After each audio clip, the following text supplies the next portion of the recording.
যুবকেরা, তোমাদের ইবাদত আল্লাহর কাছে অনেক প্রিয়, তোমাদের কাজগুলোর দাম আল্লাহর কাছে অনেক বেশি। In the day of judgement, কিয়ামতের দিন আল্লাহ তাআলা 7 শ্রেণীর ব্যক্তিকে তার আরশের নিচে ছায়া দিবে। এর মধ্যে দুইটাই হচ্ছে যুবক। হচ্ছে ওই যুবক শাব্বুন নাশাআ ফি ইবাদাতিল্লাহ, যে যুবক তার যৌবনটাকে আল্লাহর ইবাদতে কাজে লাগায়, যে যুবক তার যৌবন বয়সে পর্নোগ্রাফি দেখে না, হিন্দি সিনেমা দেখে না, অশ্লীল কোনো কিছুই তারা দেখে না, এই সময়টা তারা আল্লাহর ইবাদত করে কাটায়।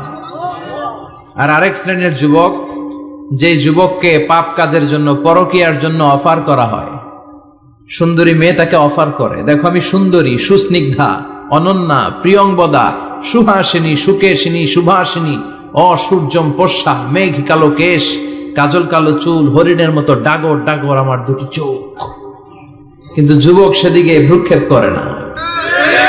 ওই যুবক বলে, ইন্নী আখাফুল্লাহ, আমি একজনকে ভয় পাই, তিনি কে? যাদের হৃদয়ে আছে আল্লাহর ভয়, তারা কভু পথ ভুলে যায় না।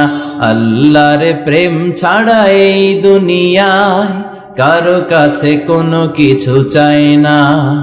রাতের আধারে যারা সেজদাতে রয়, দু চোখের শ্রুতে নদী যেন বয়, ছলনার হাতছানি যতই আসুক, পেছনে ফিরেও সে তাকায় না।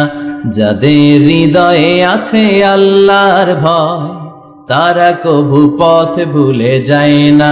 আল্লাহর প্রেম ছাড়া এই দুনিয়ায় কারো কাছে কোনো কিছু চাই না, কারো কাছে কোনো কিছু চাই না। ঠিক কিনা? ওই যুবকদের হৃদয়ে ভয় থাকে কার?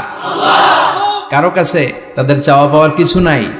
কিন্তু আমার দেশের এই দামাল ছেলেগুলোর চরিত্র ধ্বংস করে দেওয়ার জন্য যা যা দরকার তার সব উপাদান বাংলাদেশে আছে না নাই?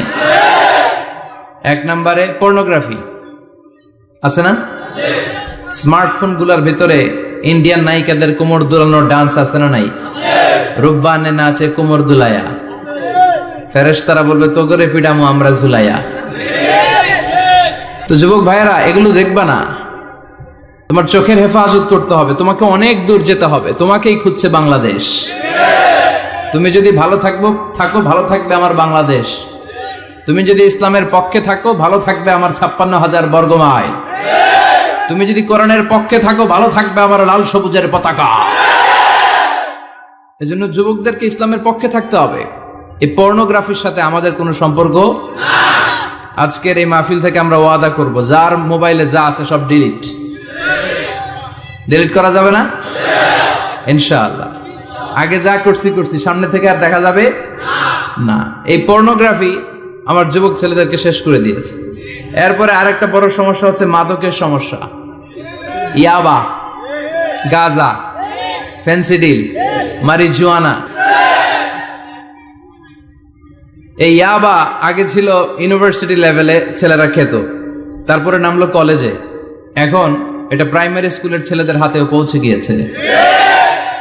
ভয়ঙ্কর অবস্থা। প্রশাসনের ভাই যারা আছেন, জনপ্রতিনিধি যারা আছেন, আপনাদেরকে আরো শক্ত হতে হবে। ওদের ঘাঁটি ভেঙে চুরমার করে দিতে হবে। কোন ইয়াবার ব্যবসা বাংলার জমিনে চলতে পারবে না। জোরে বলো ঠিক কিনা? দরকার শুধু একটা শক্ত সিদ্ধান্ত। The choice is years.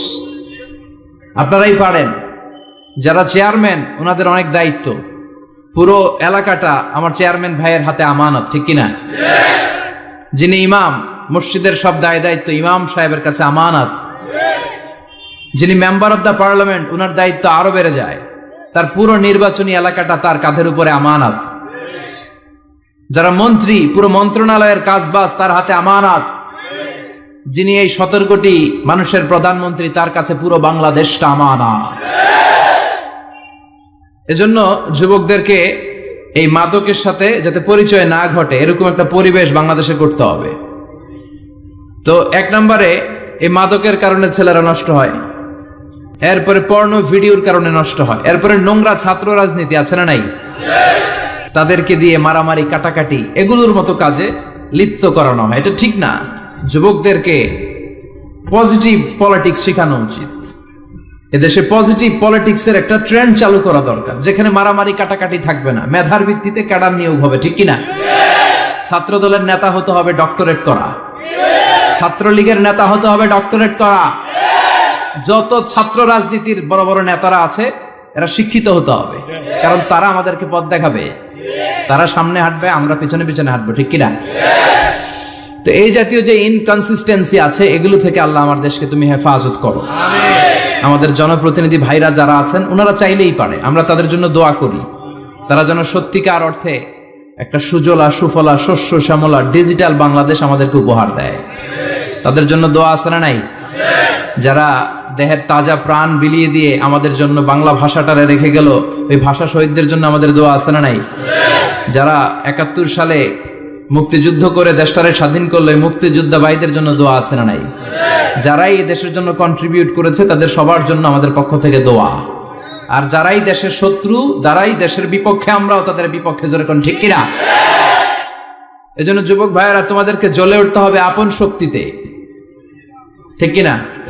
মুমিনের ঈমান হতে হবে এমন ঈমান যেটা জ্বলে ওঠে, তাহলে বোঝা যাবে ওটা আসল ঈমান, ঠিক কিনা?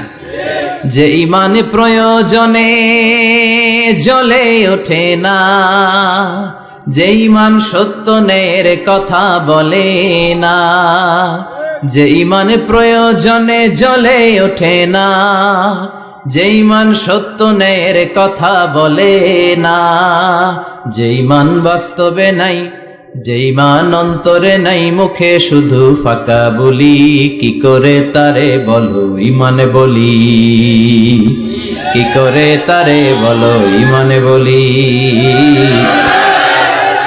কি করে তারে বলো ঈমানে বলি, ঠিক কিনা? যে ঈমান ঈমানে ভুলে নাস্তিকতার মঞ্চে ওঠে, এরকম আছে না নাই?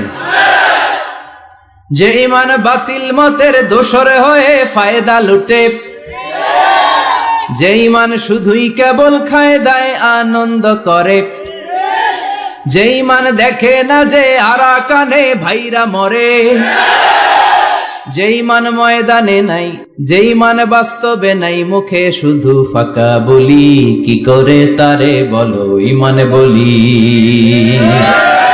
কি করে তারে বলো ঈমানে বলি, কি করে তারে বলো ঈমানে বলি, ঠিক কিনা?